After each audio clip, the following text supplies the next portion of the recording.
Gandang hapon po sa bawat isa. At bago po natin buklatin ang ating mga Bible, ay recite po natin ang ating pangako sa ating Panginoong Jesus. Ready now? Ipamumuhay ko si Jesus bilang aking Panginoon at tagapagligtas. Siya ang aking kanlungan sa oras ng problema at kahirapan. Siya ang aking pag-asa sa panahon ng kalungkutan. At ako'y nangangako na hindi ko hanapin sa ibang lugar, sitwasyon, tao, kayamanan man, ang lahat ng awa at biyayang tanging kay Kristo ko lamang matatagpuan. In behalf of our pastor, let's open our Bible in the book of Romans chapter 12, verse 5. Romans 12:5. Kung may mga Bible kayo, you open it. Kung wala, punta kayo sa akin mamaya. Sabi ko kay pastor, may nanghingi ng Bible. Pero bilang member, you should have your Bibles with you. Amen? Romans 12:5. So we, being many, are one body in Christ, and everyone members one of another. Let's pray. Lord, salamat po. Gabayan niyo po kami. Pangunahan ng Espiritu ng Diyos ay muli naming makasalamuha sa pamamagitan ng aming pagsasalusaluhang salita. Itago niyo po ako sa inyo pong luklukan ng biyaya. Ikaw siya magbigay sa amin ng pangungusap na kung saan magbibigay sa amin ng paalala, pagtutuwid, paglilingkod, at pagpapasakop, at pagsunod. Salamat po, Diyos. Pangunahan niyo po kami sa hapong ito sa pangalan ng Panginoong Jesus. Amen. Bago kayo umupo, batiin mo yung katabi mo, Happy Lord's Day. Pwede ka nang umupo. God bless you. Yan. Alright. So, itong month na to ay month kung saan we celebrated the Pastor's Day. At just like to, in behalf of our preachers, and leaders, kami po ay nagpapasalamat sa inyo pong pinagkaloob na regalo sa ating pastor. At nangyari po, at naging matagumpay po yung ating pong pag-celebration because you are there. Naging present ka, no? At hindi magiging maganda yan kung tayo ay hindi naging kabahagi o hindi tayo naging kasama sa pagiging abala, no? So, masaya ka kasi nakibahagi ka. Pero yung hindi nakibahagi, nakakalungkot. Ba? Mamimiss mo yung mga ganong celebrations. Okay. So this afternoon, the title of the message that Pastor wanted us to hear is using what God gave you. Using what God gave you. The question is, ano ba ang ibinigay ng Panginoon sa iyo na mga galing, gifts, abilities, o talents? Ba? Let's give you time. Ba? Binigyan ka ba ng Panginoon ba ng energy? Yan. Binigyan ka ba ng Panginoon ng health? Good health. Hindi lang health, no? A good health. Kasi, naniniwala tayo, mga kapatid, na hindi ka pwedeng gamitin ng Panginoon ng gusto, no? Kung sakitin ka. Tama? Limbawa, marami nagkasakit sa atin this week. No? Maraming, kayo ba nagsimula yan? Marami. At one time, the other day, bago kami pumunta ni Pastor sa MBBE to attend Antioch Conference, may dinaanan kaming mga may sakit na members. Oh, Nadja Celia, sila Ferry may sakit din ngayon. I think sila Ringo or si Josie, may mga sakit din sila. Si Rain, no? Kare-recover pa lang. Si Ruby, ganun din. Ngayon, si Steve, si Ayesa, may sakit din. So pag-pray niyo po sila, at marami pa tayong mga members. Si Sir Edgar, muntik na. Tsaka si Helen, muntik na. Buti itong mga to, matatatag to eh. No? Matibay itong mga to. Talagang maasahan mo sila. Sa panahon ng sakit, sila ay lumalakas at pinapalakas ng Panginoon. Diba? Sapagkat walang magmamap daw dyan pag si Helen ay masakit. So ang tanong dito mga minamahal, ano yung anong binigay ng Panginoon ng Diyos sa'yo na galing, na oras, na talento, no? At marami pang iba. At ikaw lamang ang pwedeng makasagot niyan. Hindi ko pwede sabihin na magaling ka dito, hindi naman kita kilala talaga. Pero ikaw, kilala mo yung sarili mo kung saan ka pwede. Kung ano yung meron ka. Diba? Hindi ka pwedeng gamitin nang wala ka. Hindi mo pwedeng ihatag yung wala ka. Halimbawa, feeling mo lang magaling ka kumanta, hindi naman pala. Well, hindi mo pwedeng ibigay yung bagay na wala ka naman talagang galing doon. Diba? Aminin na natin. Kaya nga, alam mo, sabi ng isang Danish proverb, sabi niya, what you are in God's gift to you, what you do with yourself is your gift to God. Sabi niya, what you are in God's gift to you, and what you do with yourself is God's gift to God. Okay? Ibig sabihin, mga minamahal, gusto ko makita mo, lahat ng meron ka, deserve ng Diyos yung best. Deserve ng Diyos yung best na galing sa'yo. Shinape ka for a purpose. Oh? And inaasahan ng Panginoon na yung binigay sa'yo na oras, talent, treasure, inaasahan niya na gagamitin mo ito hindi lang para sa'yo, kundi para sa gawain ng Panginoon. You are saved to serve. Do you believe that? Na-save ka para mag-serve. Ang isang taong na-save lang at hindi nagsiserve, ay hindi nasiserve ang purpose niya. Pag na-save lang to, at nandyan lang yan, walang gagawin yan. No? Walang gagawin niya kasi hindi nasiserve yung purpose niya eh. Na-save siya at nakikinig lang at nakikinig, uuwi lang. Hindi yun ang purpose ng Panginoon sa isang taong save. Ang purpose ng Panginoon sa isang taong save ay service. No? Nagsiserve yan. Huwag kang mag-alala kung yung wala ka, no, na gusto mo gamitin, yung wala ka, hindi ka pwedeng mag-alala dyan eh. Ay, gusto ko magaling kumanta, wala ka namang ganon. Hindi hahanapin ng Panginoon sa'yo yung mga bagay na yun sapagkat hindi naman yan talaga ang kakayanan mo. Di ba? Hindi naman yun ang kakayanan mo. Kung ano yung kakayanan mo ngayon, yun ang ipapagamit mo. No? Halimbawa, nung nagkaroon tayo ng Pasos Day last Sunday, may mga tao dyan na magaling mag-ayos ng backdrop natin. Ako, pag ayusin mo ng ganon, hindi ko alam kung magugustuhan nyo. Hindi ako talented sa ganon. Ang talent ko lang, mag-utos. Kasi ang pangalan ko, Komandante. Sasabihin ko na, yung kalat nyo nasa likod, ayusin nyo. Hindi porque nagtrabaho kayo, kailangan. Ganun po ako. Siga. No, Komandante po. Kaya nagpangalan po sa akin yan. Shout out po kay Pastor De Vega. No? Ayun po yung tawag niya sa akin. Ikaw si Komandante, puro ka utos. No? Komandante daw ang tawag sa akin. So, nakikinig po sa atin ngayon si Preacher Roberto Tolentino. Shout out din sa iyo. No? Kausap ko na siya ngayon. Yung mga to nagsisimba no kahit malayo sila, no? Sabi niya, dapat nandito ka ngayon eh. Kasi yung kaming mga preacher kapag nasa conference kami, ikwento ko lang si Brother Robert Tolentino. Kilala niyo 'yon? Hindi niyo kilala, di ba? Oh, yung kasama at driver lagi ni Pastor Emerson. Ang driver lagi ni Pastor, pag mga conference, kapag kasama ko siya, siyempre ako, nagkikentuhan kami. Sabi niya, Brad, busy-busy ka na naman sa telepono mo. No? Sabi niya, busy-busy ka na naman sa telepono mo. Sino ba yung tinetext mo? Sabi ko sa kanya, hindi kasi may Bible study ko yun, Thursday ngayon eh.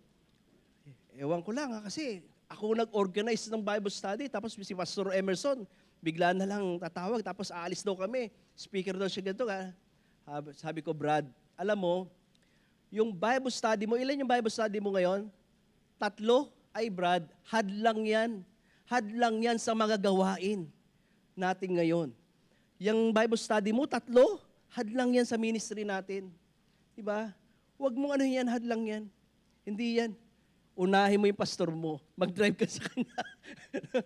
Yung mga ganong araw, alam niyo may yung ganong araw, mga Bible study namin. Pero just try to imagine, 3 Bible studies ang ginigive up niya just to be with Pastor Emerson. Diba? Tayo mga preacher. Diba? Kaya niyo ba yung ganong klaseng puso? Diba? Ginigive up mo yung Bible study na ibinigay ng pastor sa'yo just to be with your pastor. No? Tanungin kaya natin si Brother Victor. Kaya ni Victor yun. Di ba? Bakit? Kasi naniniwala si Brother Victor na ang ministry, ang Bible study, ang nagkatiwala sa kanya, ang kanyang pastor. At kung sinabi naman ni pastor, huwag mo munang gawin yan, mag-serve ka muna sa akin, and Brother Victor will do it. Ganyan ang puso niya ni Brother Victor. Amen? Hindi siya maka-amen eh. Hindi, ano lang. Hindi, alam mo naman yung puso ni Brother Victor, talagang on the go yan. No? So mga minamahal, hindi hahanapin ng Panginoon sa iyo yung hindi mo kaya. Yung kaya mo, ang dineserve ng Panginoon na gawin mong best. Diba? Hindi pa pwedeng yung wala ka, ibibigay mo. Ano yun? Diba? Sa class 601, sabi ko sa inyo, nakarating na po kayo sa class 601. Ibig sabihin, mga kapatid, marami ka nang napakinggan, marami ka nang natutunan, marami ka nang speaker na napakinggan, marami ka nang baon na mga pangangaral. Ang kulang na lang, magturo ka. Kung ano yung narinig mo, ituro mo na. Sino tuturuan ko? Halimbawa, babae ako. Di ba? Pwede ba yon? Pwede. Pagtuturo mo ng ganon. Ganon ba yon? Hindi. Kung ano yung scope mo, kaibigan mo, katropa mo, disciple mo na. Di ba? Kung aantay mo yung preacher mo, walang mangyayari sa'yo. Sir, yung kaibigan ko, mag-aral ka na ngayon pa lang. Diba? Ako, aside sa mga kalalakihan, diba? Tayong mga kalalakihan, isa sa mga tungkulin natin, mag-aral. Diba? Mag-aral ka, maghanda ka, kasi any moment from now, mag-handle ka ng Bible study. Okay? Sir, hindi mo kailangan magsimula ng maramihan. Magsimula ka sa 1, 2, 1, 2. Later on, mamaya-maya, alam mo na ang sasabihin mo. Nagre-ready ka na, nagiging excited ka na. Diyan po kami nagsimula. Noong bago kong preacher, talagang sa pagharap ko, kinakabahan talaga ako eh. Nanginginig ako. Ngayon, ganun pa rin. Di ba? Sabi sa akin ni Pastor, kagahapon, alas 6, narinig ko, nabasa mo na ba yung email mo? Ay, magbabasa po lang po ako. Tatapusin ko lang po yung gagawin ko mamaya. Magbabasa ko ng email ko. Wow! Long pages of bilin ng ating pastor. Di ba? Nakakatuwa naman kung ganun. Sapagkat the pastor entrusted you his messages. Di ba? Kaya po, tayong mga kalalakihan, maghanda kayo. Itong sinasabi ni pastor, sabi niya, pag kayo'y pupunta sa isang simbahan, huwag kayong pupunta doon na hindi ka handa. Handa kang umawit, handa kang mag-testimony, o handa kang mangaral. Kaya paghandaan nyo na yan. Kaya pag pupunta kayo sa ibang simbahan, Makiki-attend kayo, doon kayo inabutan ng Sunday, mag-ready ka na. Sapagkat pag nalaman nila na ikaw ay member ni pastor, definitely, you will be called. Gayon din kayong mga kababaihan. Hindi habang buhay, kayo ay nagagandahan lamang diyan sa upuan. Di ba? Sayang naman yung mga lipstick nyo. Di ba? Si Andeng, natutuwa ako, nandito siya. Alam mo bakit? Nung itong week na to, bumaha, malakas ang ulan. Gaano kataas ang baha sa inyo? Hanggang baywang pa lang. Wala yan. Walang kwenta yan sa nilalangoy ng lolo mo.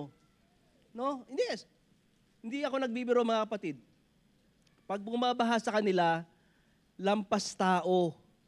Yung kilang pure gold grocery na sa may baba, lahat yun inaangat. Tapos mamaya may mga daganan. Mataas talaga. Hindi ako nagbibiro kasi yung gilid nun, likod ng Magallanes, buo yun, sa tabi nun may isla. At doon dumadaan lahat ng tubig galing sa Makati papuntang Tripa de Galina. Kaya pag tumaas yun, alam nila ang gagawin. Kaya kung nakikita mo niya si Anding na nandyan, magpasalamat ka kay Lord. Diba? Lumangoy yan. May balsa yan. Para hanggang sa labas nila, magsa-sidecar na lamang siya. Kayo ba, meron ganyan?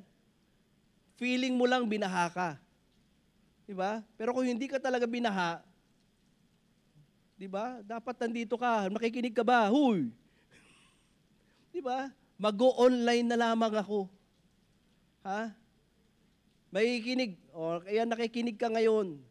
Diba? Huwag kang mag-online kung faithful member ka, pero hindi ko faithful member, dyan ka lang, mag-online ka lang lagi. Ha? Kasi bakit?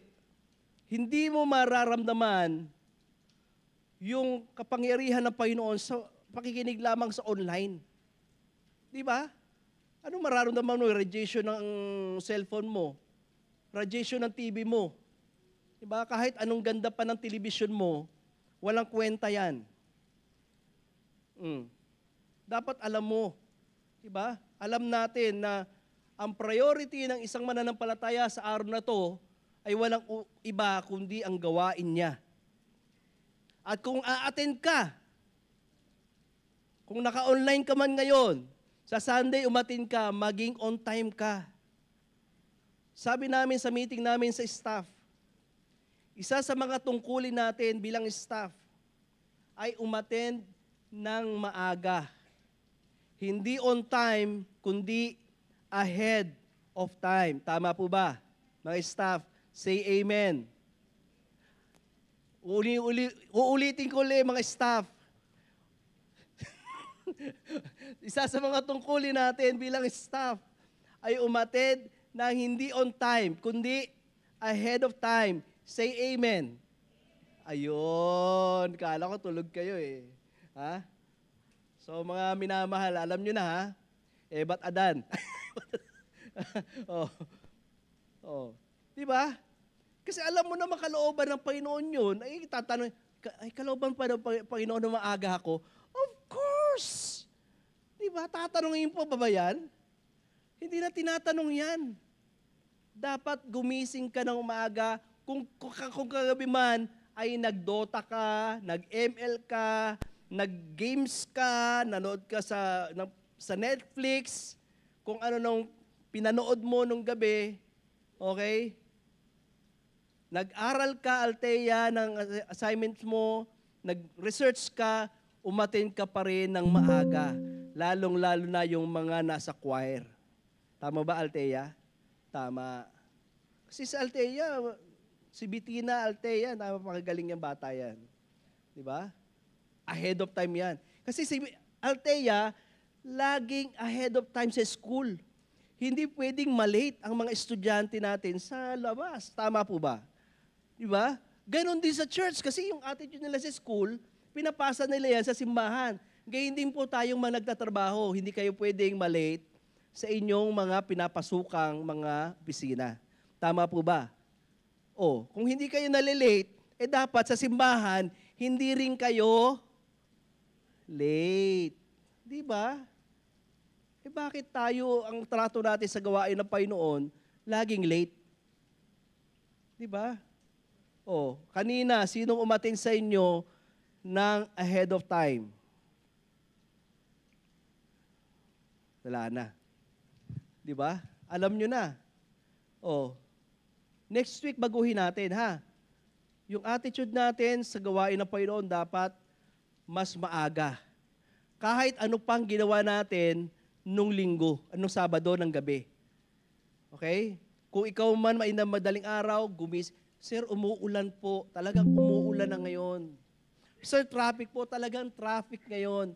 Kinakailangan lang maaga kang umalis sa bahay mo. Lalong-lalo na kung ikaw ay nakatira sa loob ng simbahang ito.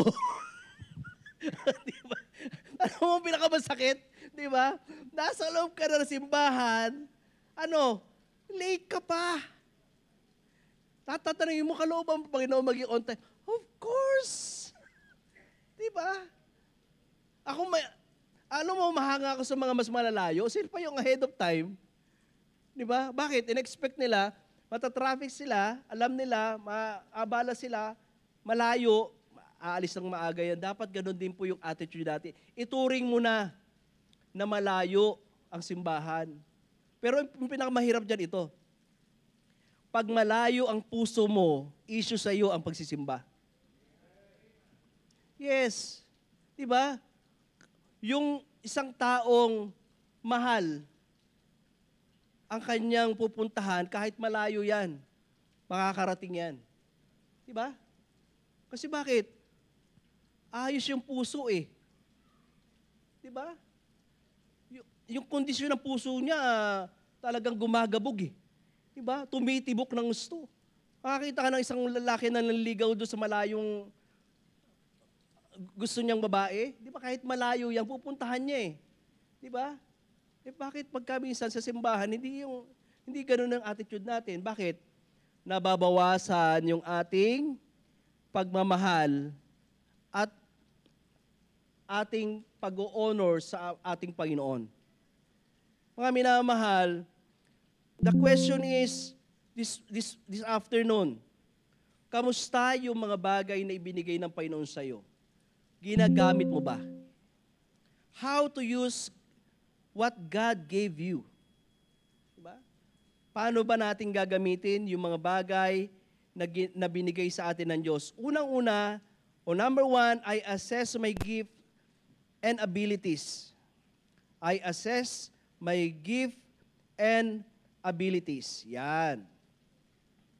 Ang sabi ng Bible,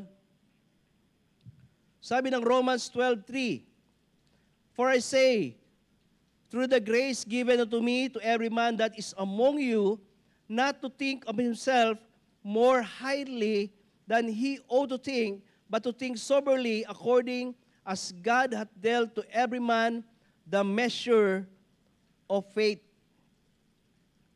Ayon dun sa binigay ng Panginoon sa iyo, dun ka gagamitin ng Panginoon. So, some suggestion in assessing your gift.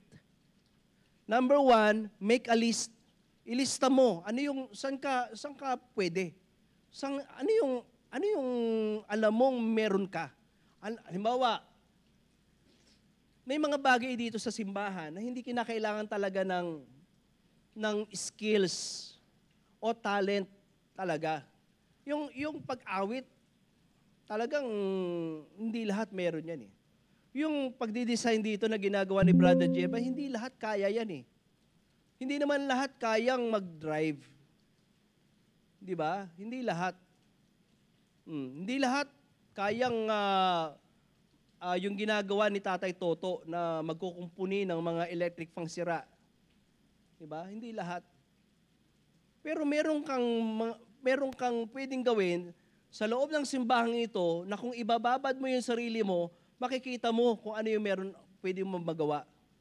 Halimbawa, itong minsan, kailangan ba ng talent na magwalis? Diba? Kailangan ba ng talent na maglagay ng mga offering envelopes sa likod ng upuan na kinabibilangan nyo? Diba? Hindi naman kailangan eh.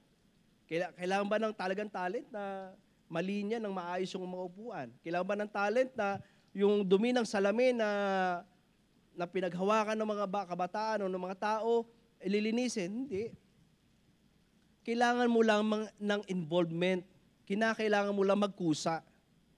So, make a list. Ano yung pwede kong...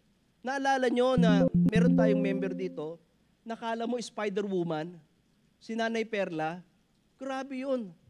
Yung bintana na yan, nasa likod yan, nasa kabila. Kala mo nakadikit ng gano'n, tagpupunas ng ano. Ako hindi ko ginagawa yun, ha. Pero yung matanda, grabe. Kasi idara mo siya, Nanay Delia. Di ba? Naalala mo yon? Hindi ko kaya yung ginagawa niya, nalulula ako eh.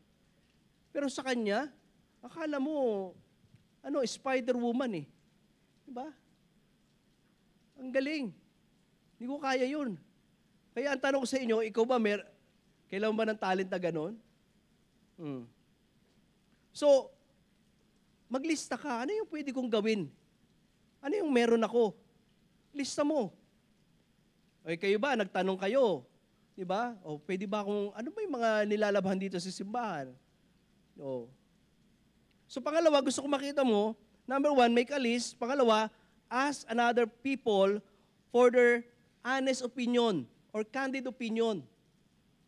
Kung hindi mo alam yung meron ka o yung galing mo, yung kakayanan mo, pwede kang humingi ng opinion sa iyong kaibigan dito sa simbahan. O kaya, may preacher ka, tanongin mo yung preacher mo. Sir, ano po yung pwede kong kayang magawa dyan? At tanongin yung preacher mo, ano yung pwede mong gawin? Ano yung kaya mo? Ang kaya ko lamang po ay kumain. Yan, wala tayo niyan. Wala tayo niyan. Konti lang ang may mga abilidad niyan. Makikita mo yan, yung mga gagaling kumain, yun yung may maraming bilbil. Halatang-halata tayo. So, humingi ka ng opinion, no? Nung kaibigan mo. Hindi yung kung ano yung galing ng best friend mo dito sa ministry, yun din yung gagayahin mo. Di ba? Hindi pwedeng ganun eh. Kasi magkaiba kayo ng talent eh. Magkaiba kayo ng passion eh.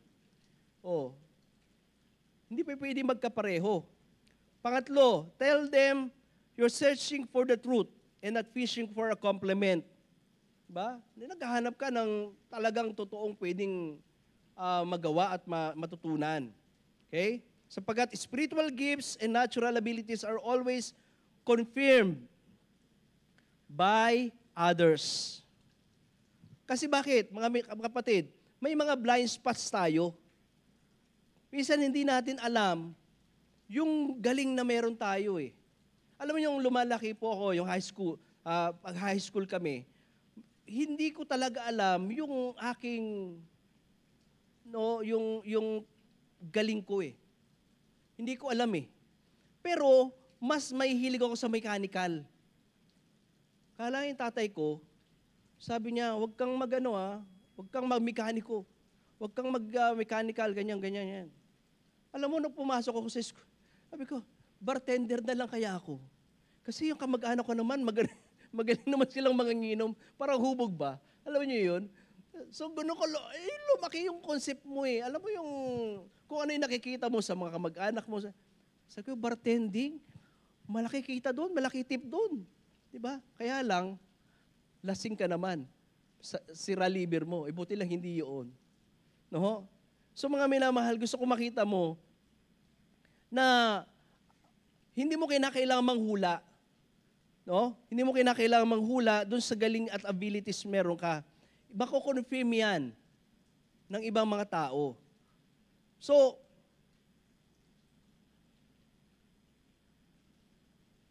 gusto ko makita natin mga pinamahal na tayo ay merong kakayanan at meron tayong lahat ng gift and abilities.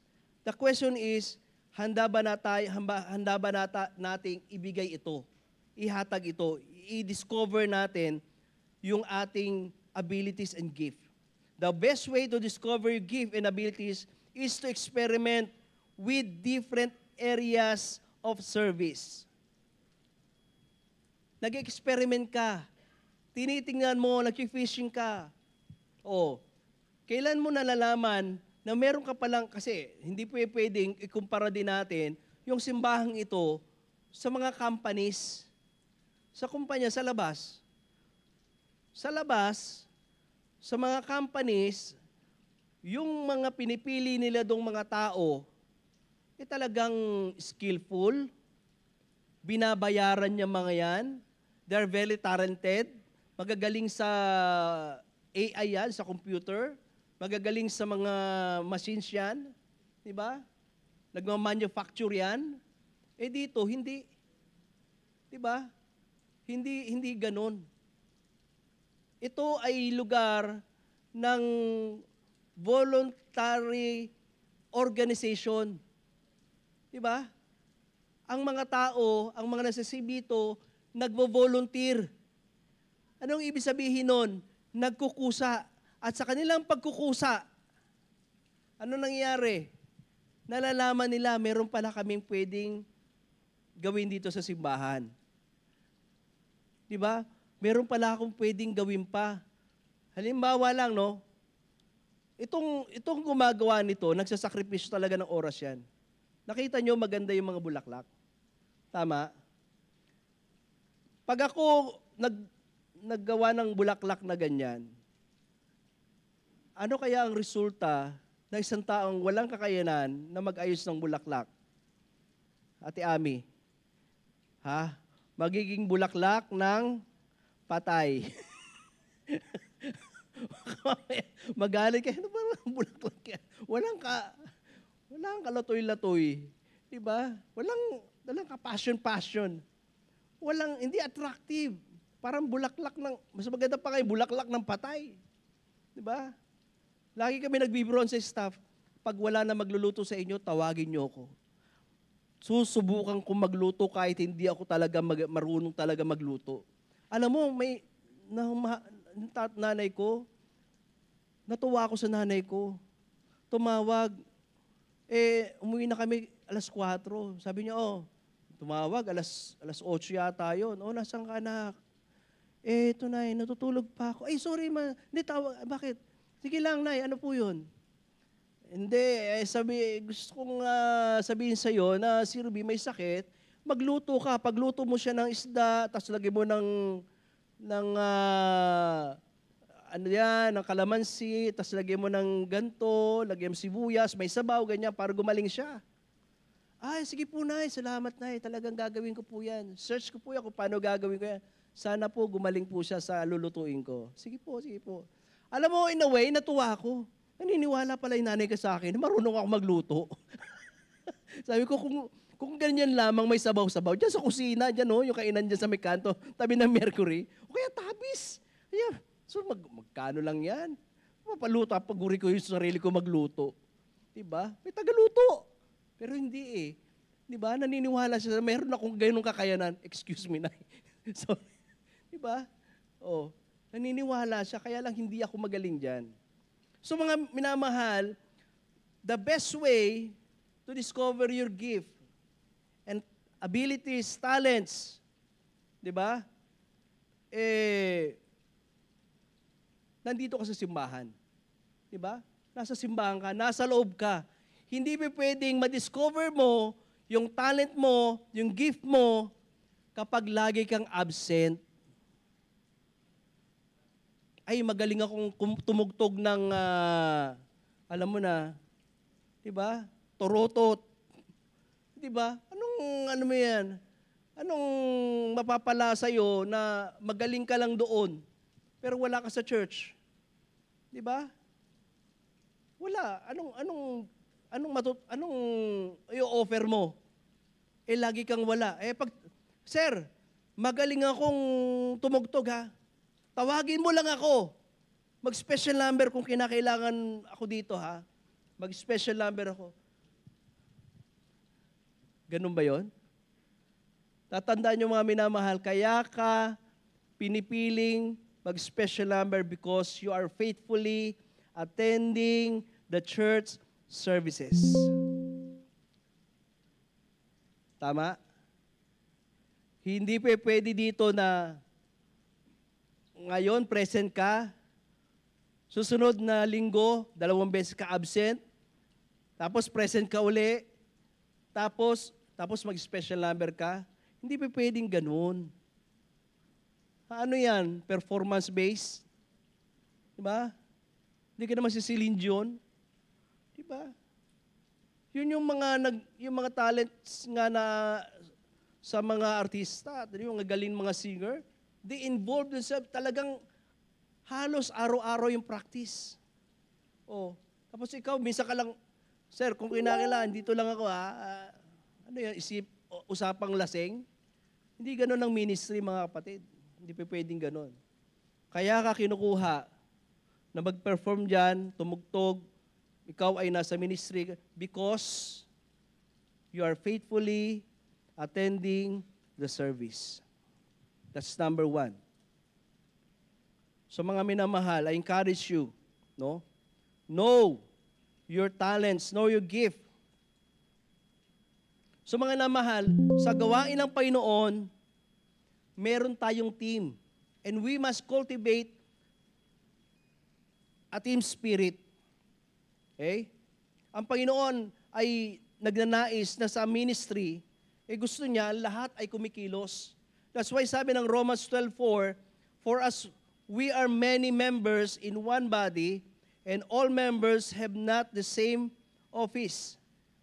Sabi ng Romans 12:5, so we, being many as one body in Christ, and every one members one of another. The very nature of using what God gave us is teaming with others. A team involves a group of people coming together to accomplish something that could not be accomplished by individual alone. It's a unified group effort. Notice that, no? Unified group effort. In this case, our pastor is the coach. Okay? And the congregation or the church are the players. Sila yung lumalaro. Pero yung coach, sabihin natin yung ating pastor. And the team cannot function without both. Hindi mag-function yan kapag wala yung isa. Halimbawa, si pastor lang. Missions conference. Si pastor lang. Palagay nyo ba successful yung gawain? Answer me. Yes or no? Ha? Nandiyan pa ba kayo? No. Halimbawa, kayo lang, tayo lang, wala si pastor. Tingin nyo ba tagumpay yung gawain? Ha? Hindi pa rin. Kinakailangan pareho na nandun. Kaya ang pinamaksakit niya nun, di ba? Halimbawa, pastor natin, sakitin. Sasabihin ni pastor, hindi mo na ako makakadalo kasi may sakit ako. Ano mararamdaman ng simbahan? Ang daming bisita. Sinong hanapin? Hindi naman ako. Hindi naman si Radyo. Hindi naman si Serene. Hindi naman si Sir Edgar. Ang hanapin, si pastor. Siya yung pastor dito eh. Di ba? Mga minamahal, gusto ko makita natin na sa ministry, it should be a team effort. Hindi, sa organization natin, kinakailangan involved ang lahat. Hindi pa pwedeng isa lang, hindi pa pwedeng yung leader lang.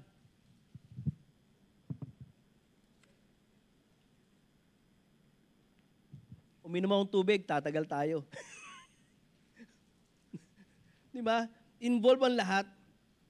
The best teams have learned how to work together for a high and greater good than what their individual self could accomplish. Ano sabi ng ano? Ano sabi ng Philippians 1:27? Ano sabi po diyan? Only let your conversation be as becometh the gospel of Christ, that whether I come to see you or else be absent, I may hear of your affairs, that ye stand fast in one spirit with one mind, striving together for the faith of the gospel. Diba? Sabi niya, yung buhay natin as becometh the gospel of Christ. Ano kinakailangan natin mga minamahal? To have a best winning team. Number 1, kinakailangan natin ng cooperation. Merong cooperation. Ano sabi ng 1 Corinthians 12:25? That there should be no schism, upang huwag kayo magkaroon ng pagkabahabahagi sa katawan, kundi ang mga kasangkap ay nagkaroon ng magkaisang pag-iingat sa isa't isa. Sabi ng 26, at kung ang isang sangkap ay nagdaramdam, ang lahat ng mga sangkap ay nagdaramdam na kasama niya.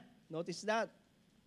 At kung ang isang sangkap ay magkakapuri, ang lahat ng sangkap ay nangagagalak na kasama niya.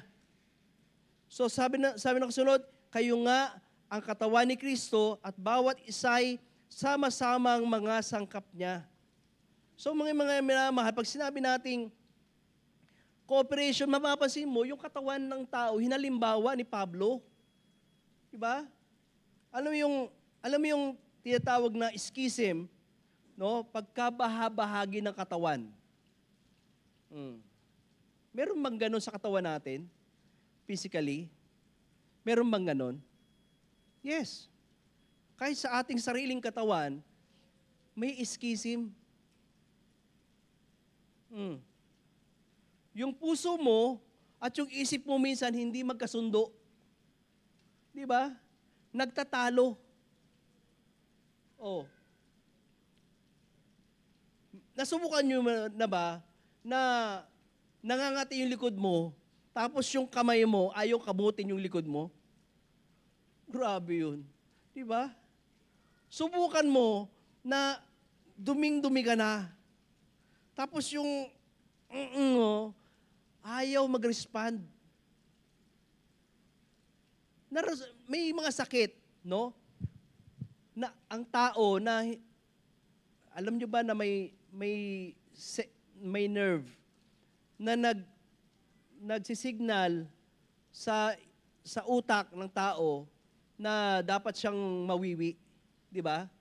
Pero pag nawala yung nerve na yun, hindi nakisama, ano nangyari? Nakikita mo, basa na yung salawal mo. Bakit? Hindi nakipagkaisa yung nerve na yun. Di ba? So ganun ka-importante na healthy dapat yung katawan. Just try to imagine, yung nerve lang na yun na nagsisignal na dapat dumumi ka, magwiwi ka, kumain ka. Pag nawala yung mga yon, problema ng katawan yan. Sa atin, mga minamahal, ganyan ang kinakailangan natin. Ganyan ang kinakailangan natin. We are working together. Pag sinabing cooperation, we are working together as a team. Sir, hindi ko kasundo yung mga kasama ko. Diba? Hindi ko kasundo. Hindi ko alam kung magtatagal pa ako sa ministry namin. Meron naman ditong ministry. Tatanda mo lagi ito Hindi ka lilipat ng ministry dahil hindi mo kasundo yung leader. Kaya ka nag-stay sa ministry because yun ang gift ng Panginoon sa'yo. Hindi ka namimili ng ministry na kumbinyente ka. Kasi maalwang kami sa ministry ito. Okay ako dito, nakakaikot ako, nakakatakas ako. Hindi ganon. Hindi ganon ang ministry, mga kapatid. Tanungin mo ko yung ministry ko. May nag-text sa akin. Sabi niya, Sir, salamat sa bagong ministry mo ng mga barong. Ano? May ministry ng mga barong. Kasi every time na Si pastor kasi nagpupunta sa speaking engagements niya, tinatanong, bakit ganyan yung, saan nabibili ni pastor yung mga barong na yan? Diyan lang kila Mario. O sasabihin ni pastor, ay kasabi mo si Dante, yan lang yan. Oo. Ang pinaka-struggle ko kung paano mamili ng design na bagay doon, akma doon sa pastor. Oh, yun ang problema ko. Ano ba to? Darker ba to? Lighter ba to? Matambok ba to? Diba? Binabagay. Diba? Pag maputi yung kahit dark colors yan, okay lang. Diba? Yung kaibigan ni Preacher Jabez, si Burley, talaga namang pag nagpagawa ganun na lamang. Mahiyaman yung si Preacher J. Diba? Kailan lang, ilan yung niregaluhan niya na talagang sila, meticuloso sa design, tsaka sa kulay. Sabi niya ganun, yung bang barong na yan, katulad ng pantalon? Hindi. Yung mga yan, yung tela na yan, kaya bagsak yung tela, yun yung mga ginagamit sa mga suit. Alam nyo na. Yung suit ni preacher rin na ganyan, hindi nagugusot-gusot basta-basta yan. Yan. Model na model. Kita naman, diretso. Diba? Itong suit ko, ergamo to. No? Wala na po yung bergamo. Ang tawag dito, ergamo. Diyan lang pinagawa sa gilid-gilid. Hindi. May unang-unang gawa, taga-bergamo din. Okay? So, may bago na akong ministry pala. Sabi ko, barong ministry. No? Hindi po. Gusto ko makita nyo, pumipili ka ng ministry kasi yun ang talent mo, yun ang galing mo. Hindi ka nag-i-involve sa ministry kasi may pakinabang ka lamang. Nasanay ka lang. Diba? Kahit hindi yun ang talagang kakayanan mo. O kumbinyente ka lamang. Pag tatandaan nyo, pag kumbinyente ka na sa ministry, diba? Hindi na maganda yan. Kasi lahat ng ministry ito, hindi talaga madali. Tama? Mahirap yan eh. Diba? Yung ministry ng Balt, malilito yung, pag hindi magaling yung tenga mo dyan, salyado. Tapos mamaya papakinggan nila sa YouTube. Diba? Ay, mahina. Ay, malakas. Sobrang lakas. Sobrang hina. Yung ministry ng MDO, hindi rin madali yan eh. Diba? Subukan mong patugtugin ako dyan. At one time, walang tumugtog na pianista. Absent lahat sila. Sabing ganun Sir, wala po sila. Ano gagawin natin? Akin ang gitara, tutugtugin ko. Ala, naulit-uli. Nung dating may naputulan ng braso, yung best friend ko. Ako yung tumugtog. Ako yung taga-gitara. Ang tawag sa amin, kumbatseros. Sabi ng isang preacher kaya yung bang mag-invitational song sa gitara? Pwede yan, sir. Lead guitar. Parang rockista. Hindi kasi save ko lang nun. Diba? Oh. Ang ano ko pa naman nun ay ganung mga slow rock. Oh. Kung gagawin ko pa yung katulad dati, nawalan lahat ng mga dyan, absent yung mga pianista dyan. Aba, pwede ko pang ulitin-uli yan. Bigyan nyo lang ako ng ilang minuto, papracticing ko yan. Pero ang gagaling na nito mga to Napakagagaling. Diba? Kaya ko ba yan? Hindi. Pero mga minamahal, itong mga nandito, hindi rin magkakasundo yan. Tama? Hindi magkakasundo pagkaminsan yan. Pero why they stay together? Cooperation. Diba? Hindi nila gusto yung personalities nila iba.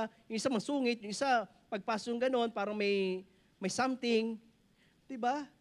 Yung isa masaya, yung isa malungkot, tutugtog. Diba? Kung ano yung lungkot niya, yun din yung lungkot ng tugtog niya. Diba? Pero they stay together. Ganon ang ministry. Pagka minsan hindi mo magugustuhan at hindi mo gustong gawin yung ginagawa mo sa ministry, pero you stay and you cooperate. Okay? Number 2. Gusto ko makita nyo to. At before that, no? Gusto ko maintindihan nyo na yung isa sa mga ingredient ng tinatawag na cooperation is a trust. Lahat ng mga yan ay pinagkatiwala ng ating pastor. Katulad ng pagkakatiwala na sinabi ni Pablo kay Timotheus, no? Nabanggit yan sa Philippians chapter 2, verse 19, kung paano siya nag-aalaga, no? Sa ministry niya, ganun na lamang. Sabi niya, but I trust in the Lord to send Timotheus shortly unto you. Philippians 2:19, that I may also be of good comfort when I know your state. Nalaman ko yung kalagayan nyo. Sabi niya, pinadala ko sa inyo si Timotheus para maging kaaluwanan nyo, mapanatag kayo. Sabi niya sa kasunod, sapagkat walang taong katulad ko ang pag-iisip na nagmamalasakit na totoo sa inyong kalagayan. Just try to imagine, yung gano'n na lamang yung pagmamalasakit ni Pablo. Kaya niya pinadala sa Timotheus yung ministry na yon. Sabi niya, sapagkat pinagsisikapan nilang lahat ang kanilang sarili, hindi ang mga bagay ni Jesucristo. Ngunit nalalaman ninyo na ang pagsubok sa Kanya na gayang paglilingkod ng anak sa Ama ay gayong naglilingkod siyang kasama ko na kakalaganap ng Ebanghelyo. Siya ang aking inaasahang suguing madali, pagpapakita kung ano ang mangyayari sa akin. Just imagine the trust na meron siya. Kaya nga ang tanong dito, kapag iniligay ka ba dyan, katulad ba ng pag-aalaga na ginagawa ng ating pastor sa ministry, yun din ba yung gagawin mo? Di ba? Yung ganda ng sinabi ni Pablo kay Timotheus. Sabi niya, katulad ng pag-aalaga ako dito, ganun mo alagaan yung mga taong ito. Kaya nga mga preachers, mga assistant, nasa na yung mga kasama nyo? Preachers, nasa na yung mga kasama nyo? May sakit ba sila? Tinuruan tayo ni pastor na alagaan yung mga nasasakupan natin. Baka may mga may sakit dyan. Alam nyo ba na may mga sakit sila? Padalhan nyo ng lugaw. Padalhan nyo ng kamote. Bigyan nyo ng ang tawag dito, Minute Maid. Huwag niyong bigyan ng soft drinks. Baka mamaya lalong tumas yung lagnat niyan. Padala niyo ng pagkain. Di ba yung nagkasakit si Marlon? Ano ginawa natin? Sinugod agad natin sa ospital. Na-check pala. Ngayon, okay na si Marlon. Okay? Number 2 ingredient, respect. Di ba? So, in cooperation, dapat may respeto tayo. Isa sa mga kinakailangan ingredient yan. Kaya nga, sabi ng Bible, let nothing be done through strife or vainglory, but in lowliness of mind, let each esteem other better than themselves. It means honoring one another. Diba? Ibig sabihin, binavalue mo yung kasama mo sa ministry. Pinapahalagahan mo sila. Paano? Pagiging on time, pagiging magalang, pagiging respectful. Okay? The third ingredient is other-oriented. Hindi mo lamang tinitingnan yung sarili mo. Sabi ng Bible, look not every man on his own things, but every man also on the things of others. Kapag alam mo na nahihirapan siya, you be a help. Kapag alam mo discouraged siya, you be there. Diba? May mga kasama tayo sa ministry na at one time, tinabangan siya, naglumo siya, ayaw niya na. Sabi niya, balik ka lang. Pero kasama kita dito, samahan mo uli ako. Okay? Samahan mo, magsama-sama uli tayo.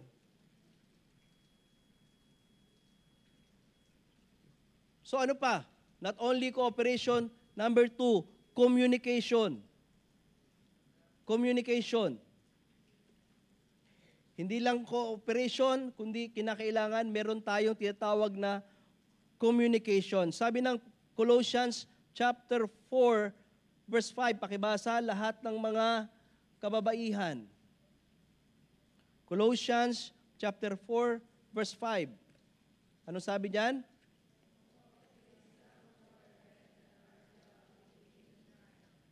Verse 6.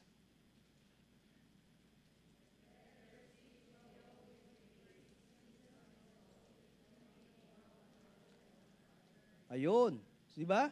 Ang simbahan ay binild by people talking to each other. Especially by talking to those who don't know Christ.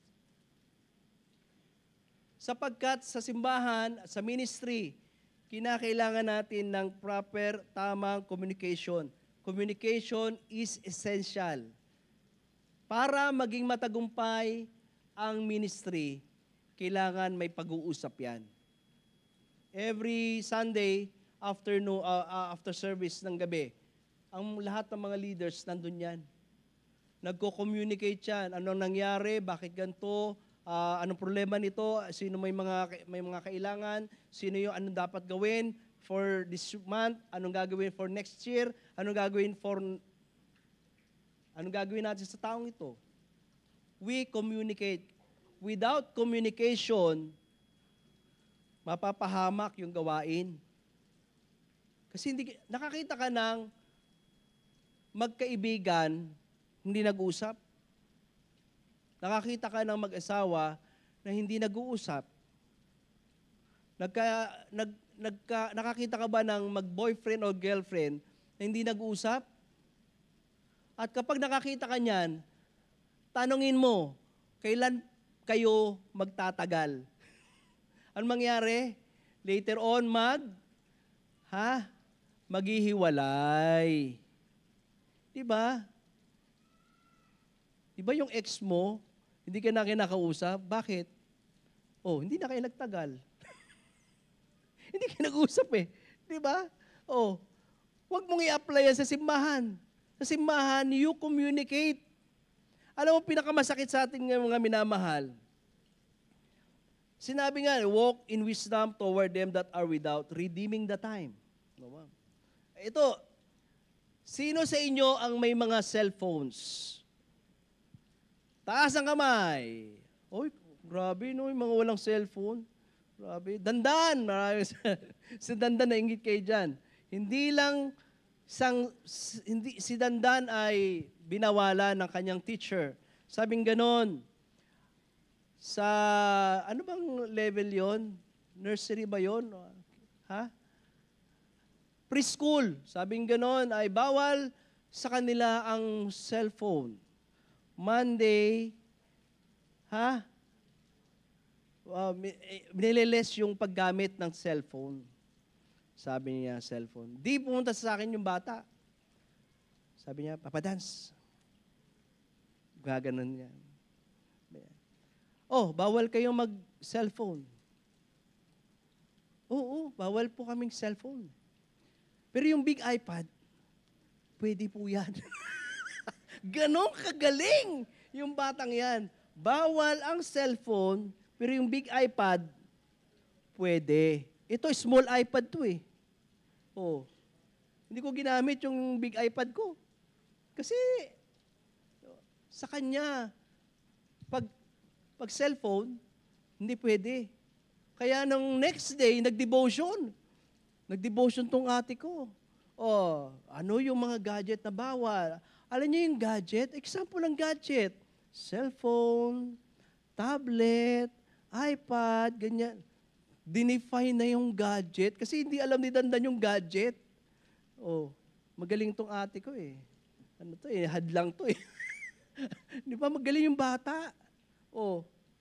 Communication.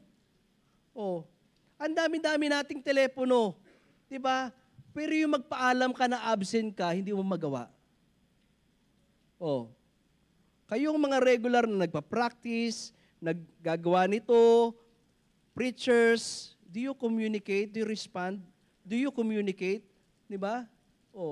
Sa ministry, nagpapaalam ka. Hindi mo pinapaalam. Halimbawa, sa ministry namin, bigla na lang, ay, nasan dyan yung, Nasaan na yung puting van? Ay, hindi na ilista ni Sir Bernie. Victor, nasan ka? Hindi pa pwedeng ganon kasi mamaya ma-NCAP kami. Alam mo yung NCAP? Okay? Yung pala ang gumamit, si Sir Victor, hindi ko alam na ginamit pala niya yung sasakyan, tapos hindi mo ma-record, tapos nag-appear doon sa, nagpadala ng subpina, ng notice, hala, penalty. Sabi ni Pastor sa amin, ganon. Sabi ganon ni Pastor, oy, ingat ka ha, ingat ka. Bakit, Pastor? Pira ka sasakyan ko to eh. Ay, yun nun. Alam ka naman sa akin nakapangalan, sa inyo. Di ba? Alam ka naman, Jose Francisco Sauco, ikaw magpe-penalty niyan. Di ba? Oh, gumanti lang ako. Sabi niya, ikaw na may lisensya, di ba? Sabi, pangalan niyo yan. Di ba? Pero ganun kami kaingat ngayon. Kasi yung speed, mayroon ng reader eh. Diyan sa EDSA, 60 lang eh. Oh, pag color, number coding, hindi pa pwedeng nandiyan ka kasi paglabas mo ng ibang lisat, 4 na camera ang nakasubaybay sa'yo. Di ba? Oh, kaya iingatan nyo.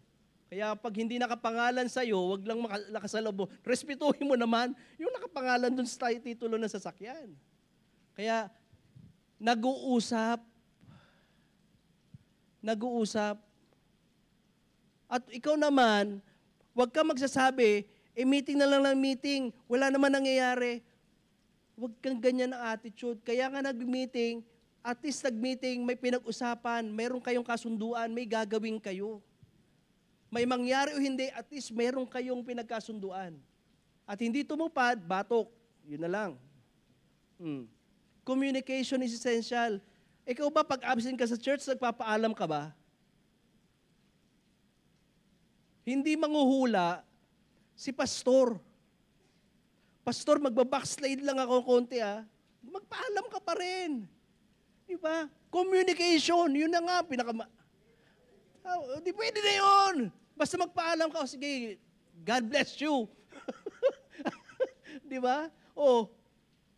Hindi muna ako magsisimba dahil na-offend ako. Magpaalam ka. Kasi communication ang pag-uusapan eh. Do you communicate? Diba? Yun na nga pinakapangit ng halimbawa eh. At least you communicate. Hindi manghuhula yung leader sa'yo. Ikaw ang magpapaalam. May sakit ka. May sakit to. Hindi ko po alam eh. Ikaw lang nakakaalam may sakit ka. Dadalawin ka sana ka namin. Papadalan sana namin kayo ng bulaklak. Hindi namin alam may sakit ka. Wala. May dala sana tayong doon, di ba? Ang tawag doon, mainit na lugaw na binili niya sa pares. Sayang. Why?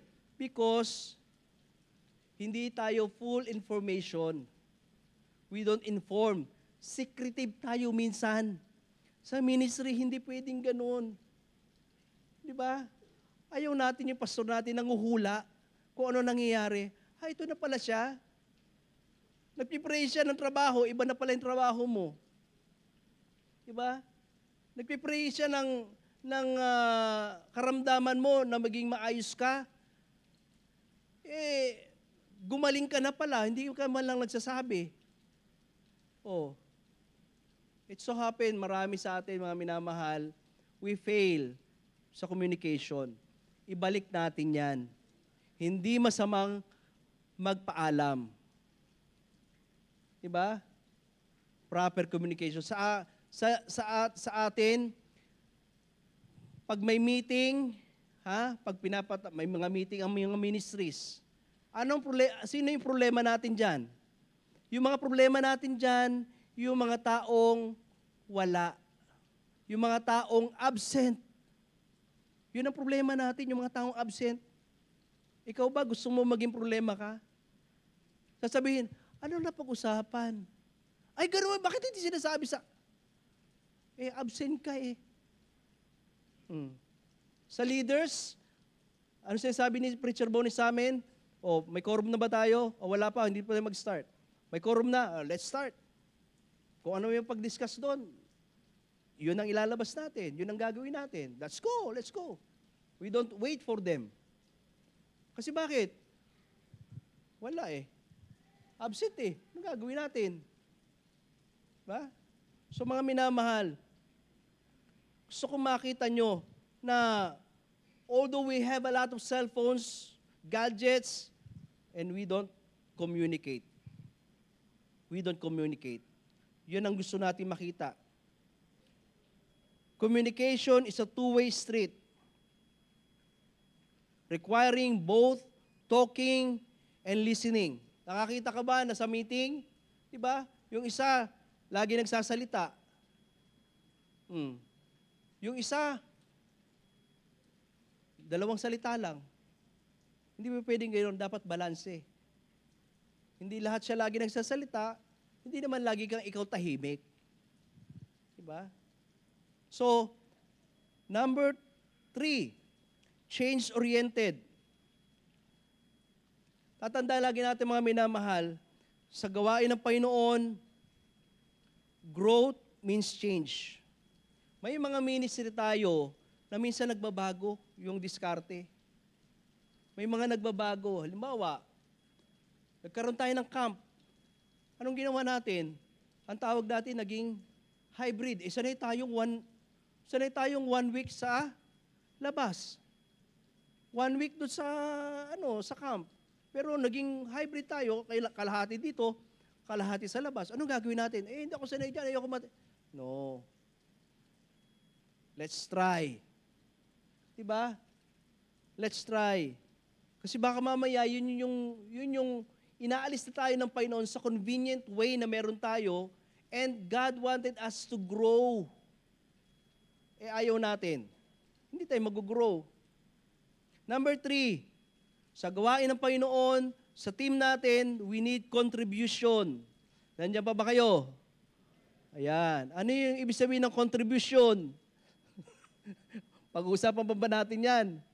Of course, sabi ng Romans 12:6, having gifts differing according to the grace that is given to us, whether prophecy, let us prophesy according to the proportion of faith, or ministry, let us wait on our ministering, or he that teacheth on teaching, or he that exhorteth exhortation, he that giveth, let him do it with simplicity. He that ruleth with diligence. He that showeth mercy with cheerfulness. Mga minamahal, gusto makita natin na hindi magiging matagumpay ang gawain ng Panginoon without contributing your own selves to God. Without giving your time. Without giving yourself. Without giving your effort. Without giving your strength. Without giving your sacrifices. Hindi magiging matagumpay ang gawain without your contribution. Amen? Your contribution is important. Diba? Lagi na lang mayroong contribution. Ang nasa isip lagi natin, pera. Diba? Of course, talagang kailangan yan. Tayo na nagbigay, tayo rin yung magmi-minister. Kasi bakit? Wala tayong pwedeng asahan na sumuporta, hindi natin pwedeng asahan yung unbeliever na magtaguyod ang gawain sa patungkulin natin ito bilang mga miyembro. Diba? Halimbawa, may namatayan. Anong gusto nyo? Magpaikot tayo sa mga kapitbahay, sabihin may membro po kami na namatayan. Pwede po bang magbigay kayo ng donasyon? Hindi. Tayo yan. Di ba? Tayo. Hindi mo naaasahan mo yun. Ay, meron po kaming Pasos Day. Magbe-birthday po ang pastor. Pwede po bang magsulisit sa inyo? Kasi po yung mga membro namin, hindi ayaw nila eh. Pwede bang ganon?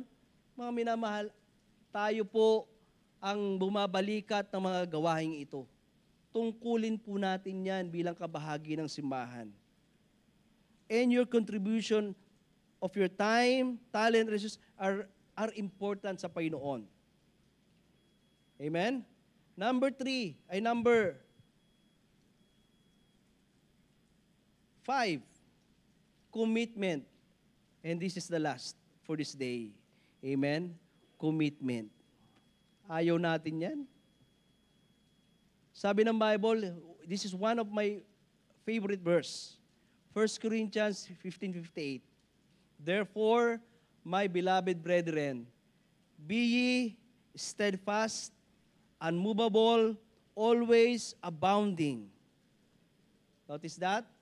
Always abounding in the work of the Lord, for as much as you know that your labor is not in vain in the Lord. Pag ikaw, sino sa inyo ang nagsiswimming sa dagat o sa swimming pool? Sino sa inyo? Nakaswimming na kayo? Yes. Kaya ka medyo nagtan ng konti, di ba? Nagswimming ka sa Thailand, di ba? The moment na ikaw ay lumubog sa tubig, the only way for you na gagawin is to swim. Diba? Lalangoy ka. Wala nang ano yon. Ay, mababasa ako. Hindi pwedeng ganun. Diba?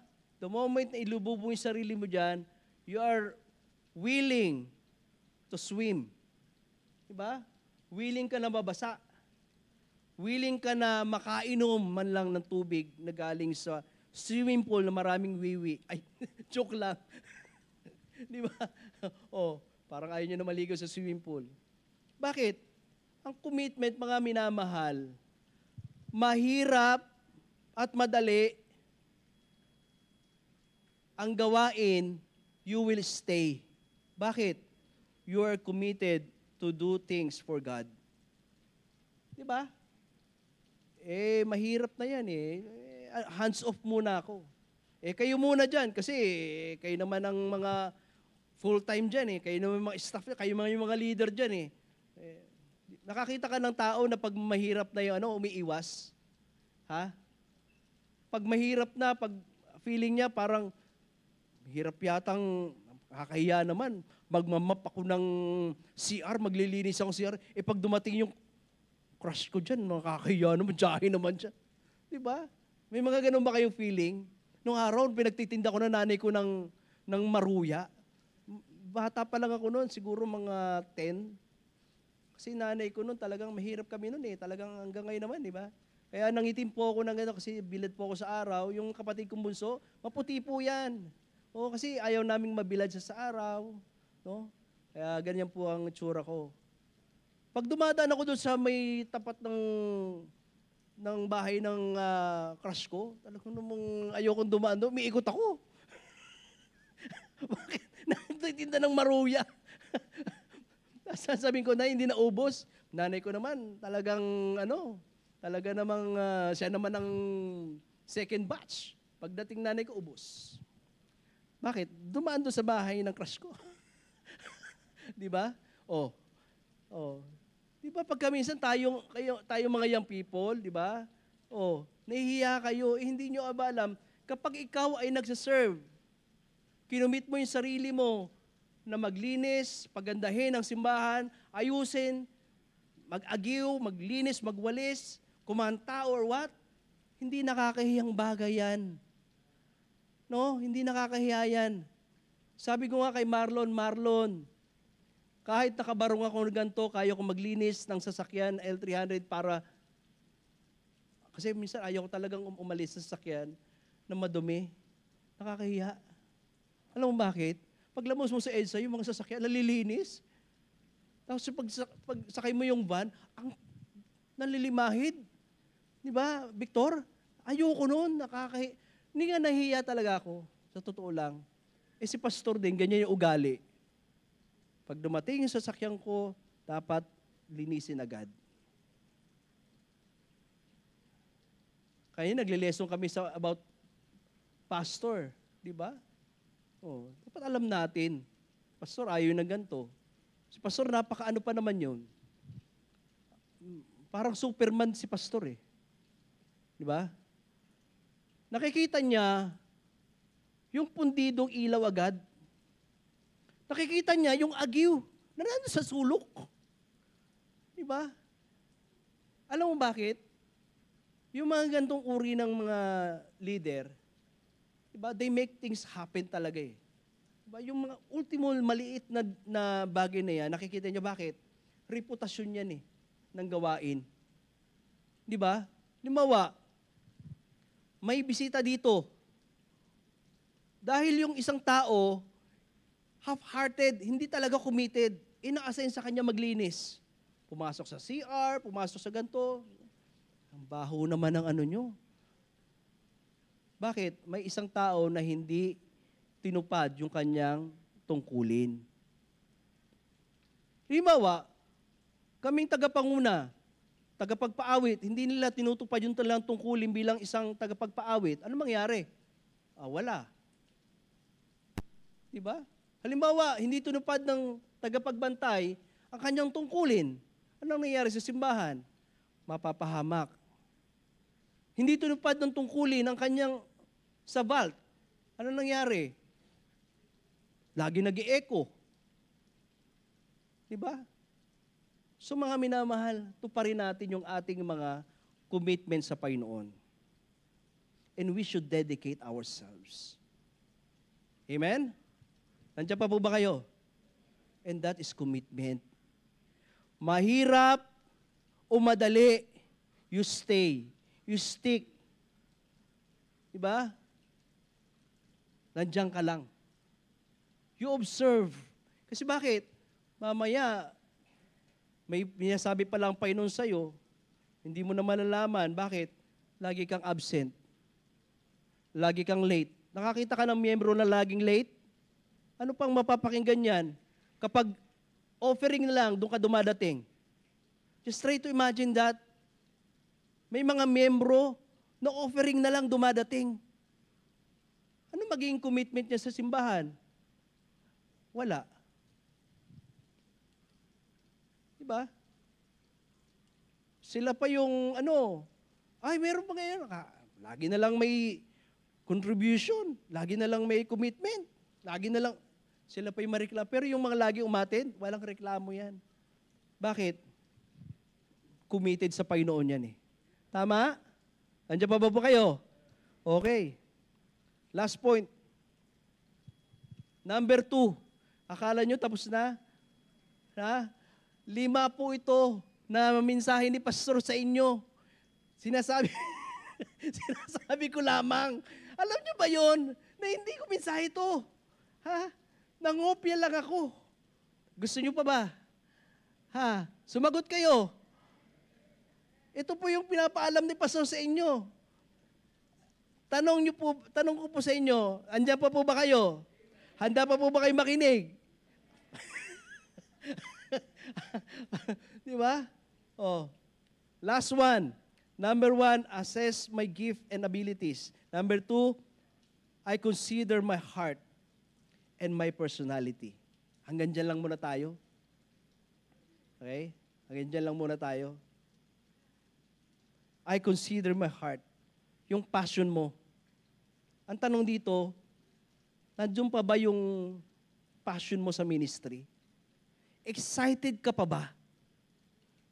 Diba? O ang tabang-tabang mo na? Ayaw mo na makapag-communicate, ayaw mo na mag-commit, ang feeling mo, lagi kang hihingan, ang feeling mo, lagi kang utusan, diba? Kaya, dito na lang ako, makikinig lang ako. Sana yung mga naka-online, marinig mo rin ito. Kamusta ang dedication mo sa Panginoon? Offended pa rin ako kaya ayaw ko muna mag-church. Ilang beses akong na-offend sa church, but I stayed in the church. Diba? Sabi ng Galatians 6:4, but let a man prove his own work, and then shall he have rejoicing in himself alone, and not in others, not in another. Sabi niya, suriin ng bawat isa ang kanyang sarili. Kung mabuti ang kanyang ginagawa, magalak siya na huwag niyang ihambing iyon sa ginawa ng iba. Diba? Pagka minsan yan ang ugali natin, naihahambing natin ang ating sarili sa ibang mga tao. At hindi ito nagiging healthy sa isang mananampalataya. So you have to ask yourself this question as we close. What do I really enjoy doing most? Ano yung bagay sa simbahan na talagang nag-i-enjoy kang gawin? Diba? Halimbawa, kung ang gumagawa ng bulaklak na ito, ay hindi nag-i-enjoy sa kanyang ginagawa, ano kayang itsura ng bulaklak nito pag nakita nyo? Ha? Tama? Classic example. Pero dahil palagay ko, ako'y naniniwala na yung gumawa ng bulaklak nito, nag-i-enjoy siyang gawin ang bulaklak na to para, ay, ang ganda. Bakit? Ini-enjoy nilang gawin yung ministry na ito. Diba? Tama po ba? That's a classic example ng, ang tanong, sa pagtuturo mo ba? Sa pagdadrive mo ba? Sa pag-asikaso ng mga equipment sa simbahan? Sa paglilinis ang buong simbahan? Nag-i-enjoy ka pa bang gawin yan? Diba? O nagrereklamo ka na? Ako lagi ang nauutusan. Ako naman yung lagi nasisisi. Ako ang laging may kasalanan. The question is, when do I feel the most fully alive? Di ba? Saan ka yung pag ginagawa mo yan, alive na alive ka? Sir, alive na alive po akong magtelepono, maglaro. Hindi yan. Di ba? Oh. Baka mamaya ito ha, lulong na lulong kayo sa gadgets. Sa paglalaro, napabayaan nyo na yung pananambahan, napabayaan mo na yung ministry, mas mahaba yung oras mo magtelepono, manood, and without reading and praying to God.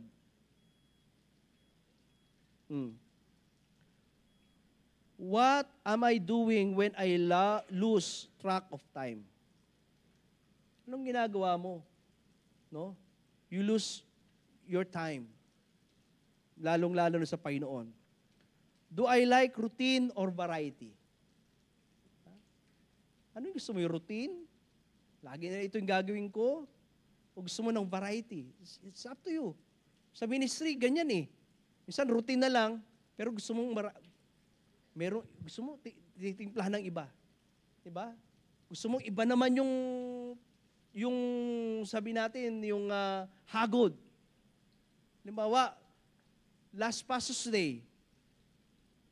Ngayong Pastor's Day, iba naman yung hagod ngayon. Diba? Iba naman yung nangyari. Oh, iba naman yung dating. Oh.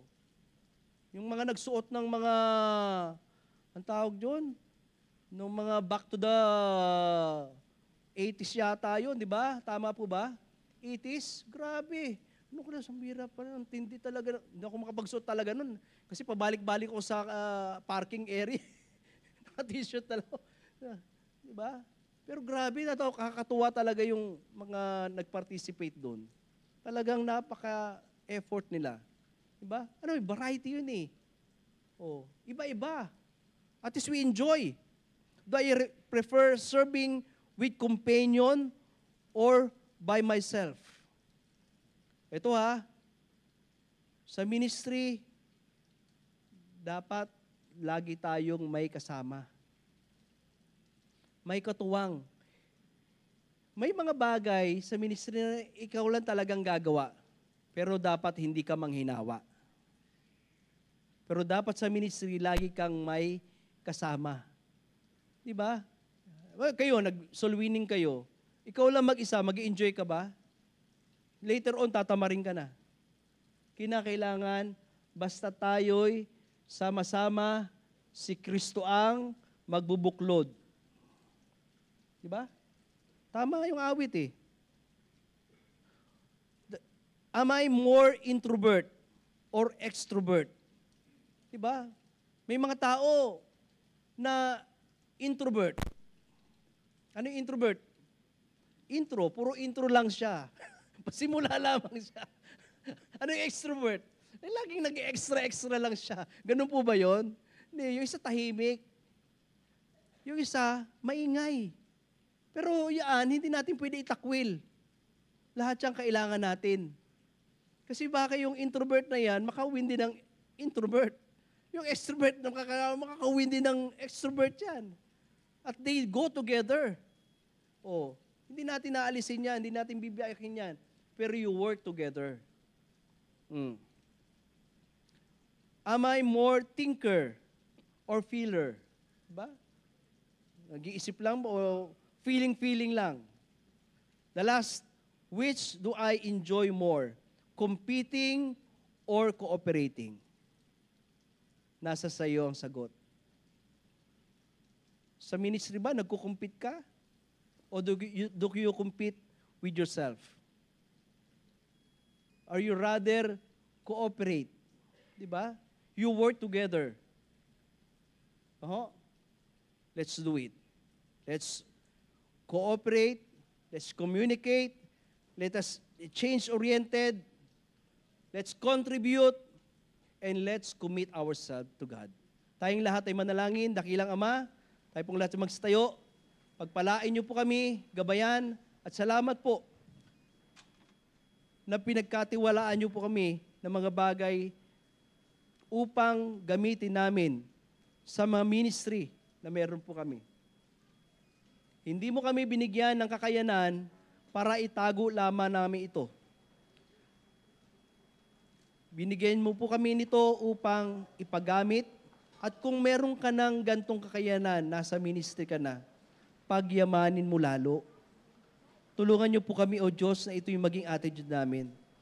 Na hindi kami magsasawa. Kami ay consistent. Kami ay dedicated. Kami ay devoted. Hanggang ngayon sa ministry. Hindi madali, pero sa biyaya mo, binibigyan mo kami ng kalakasan na matupad namin yung aming mga ipinangako. Ito yung katuparan. Pag may gawain, may opportunity, we will avail ourselves para sa gawain mo. This evening, ilalapit mo yung sarili mo sa Panginoon at sasabihin mo, Panginoon, marami akong pagkukulang. Hindi ako nakikipag-cooperate eh. Hindi rin ako nakikipag-communicate. Hininto ko na. Hindi ako willing na magbago. Hindi ako willing to change. Hindi rin ako nagko-contribute. O kaya hindi ako nagko-commit. Binawasan ko na rin po. Pero this time, you're enlightened to check yung attitude na ito. And sasabihin mo sa Panginoon, Lord, give me grace na sa ministry, ay ito yung maging attitude ko. I will cooperate, I will communicate, I will be change-oriented, I will contribute, and I will commit. The altar is open for you, and God bless you. Come on.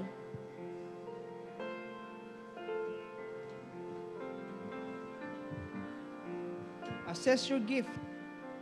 Check mo yung kakayanan mo. Check your abilities. Consider your heart. Check mo yung personalities. At sa mga yan, kung ano yung meron ka, God will help you do things for God.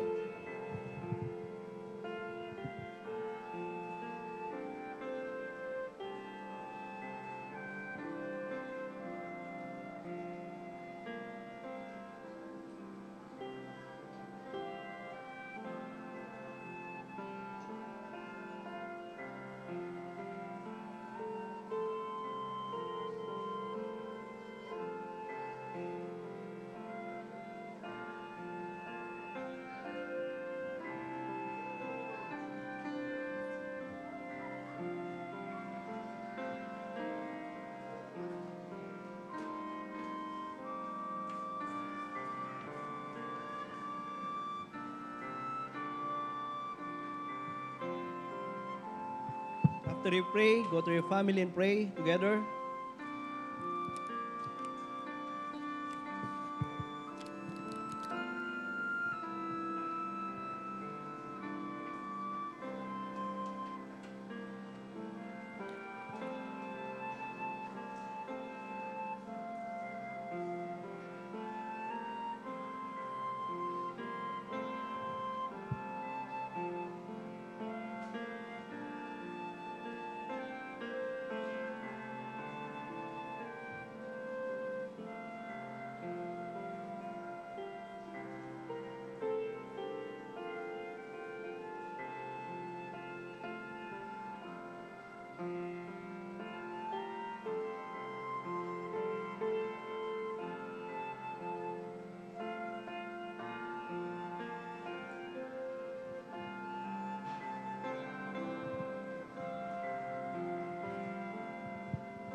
Lord, salamat po sa kabutihan mo sa amin and as a church.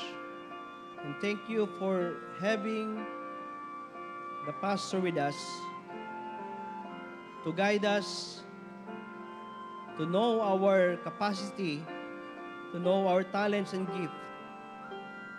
Not for us, but for the ministry, for the sake of the gospel. Na-save kami, at hindi lamang kami na-save, kami, Panginoon, ay na-save to serve. Gamitin niyo po ang aming kalakasan, ang aming galing, ang aming abilities para sa inyo pong gawain, Panginoon.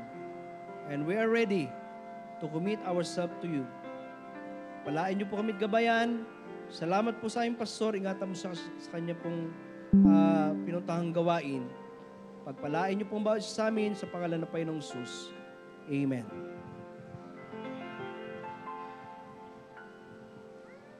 Amen. Let's all stand. Tayo po tayong lahat at tayo po yung bigay ng ating kaloob. Atin pong awitin ang ating offering song.